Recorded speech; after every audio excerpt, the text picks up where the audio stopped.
What do you think we're talking about in terms of the scale of foreclosures nationwide? It's going to be bad. There's no question about it. We're already beginning to see it. I think what you're experiencing there in New York is really going to happen all across the country.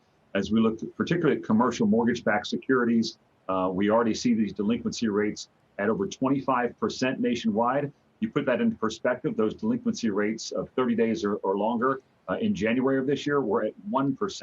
And so it's happening, and it's happening right in front of us. Is that because there was no government relief or because it was limited? What happened with PPP funds? How many hotels were able to make use of them? Yeah, some of the hotels could do PPP funds, but of course that was intended to last about 8 weeks. So most of that money, if not all of it, has already been used. And most of it, of course, had to be used on paying hotel employees. Keep that in mind. Those ratios, which started at 75% and were lowered to 60%, require that you use it on employees.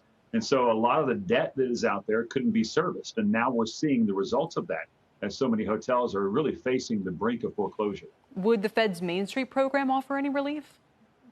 No, the Main Street program, sadly, has been a complete failure. The problem with many of these loans is that you can't take on additional debt. Now, there is some legislation in Congress called the HOPE Act that we're very hopeful for that would allow a preferred equity position that would act almost like a loan, but it would be preferred equity that would allow these holders of the CMBS debt to make their payments and get past the pandemic. But if something like that doesn't occur, then you're going to see massive foreclosures all across the country. You look at New York, where the CMBS delinquency rate is about 39%. Look at Houston, where the delinquency rate is 2/3. It's 66%. Wow. So let me ask you this, because a lot of people listen and go, okay, you're telling me basically the problem is the ones who can't pay their debt. Well, is there a problem for having so much debt in the first place, or is there something inherent to being a hotel operator that you just tend to carry a lot of debt? Well, they're large structures. I mean, they're massive real estate, pieces of real estate, not just the land, but the structures themselves. So, yeah, the industry is always going to have significant amounts of debt because they're just big buildings. And on top of that, too, one of the things that's lost is massive amounts of real estate taxes that you have to pay that probably aren't going to be paid. So local government's going to feel the brunt of this as well. So there's what recourse at this point? Direct funds, which you know will be called bailout funds for the hotel industry?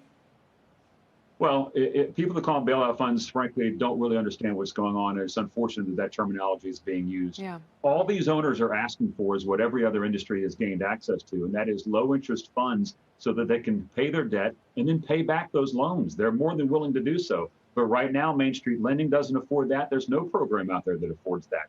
So if you would just give them a lifesaver to help them through this period, they're more than willing to pay all that back if they're eligible to gain access to the money.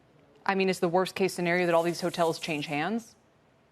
Well, that's the problem, is that it's not going to change hands overnight because the demand is not necessarily there. So These hotels, they're either going to change into something else, which, by the way, means thousands and hundreds of thousands of jobs lost, or they're just going to sit vacant for years, fall into disrepair, going to take millions and millions of dollars to get them back up and running again, and that's going to be years down the road. Interesting. Chip, I have to say there's a lot here to think about, a lot more ramifications than I'd realized. Thank you very much.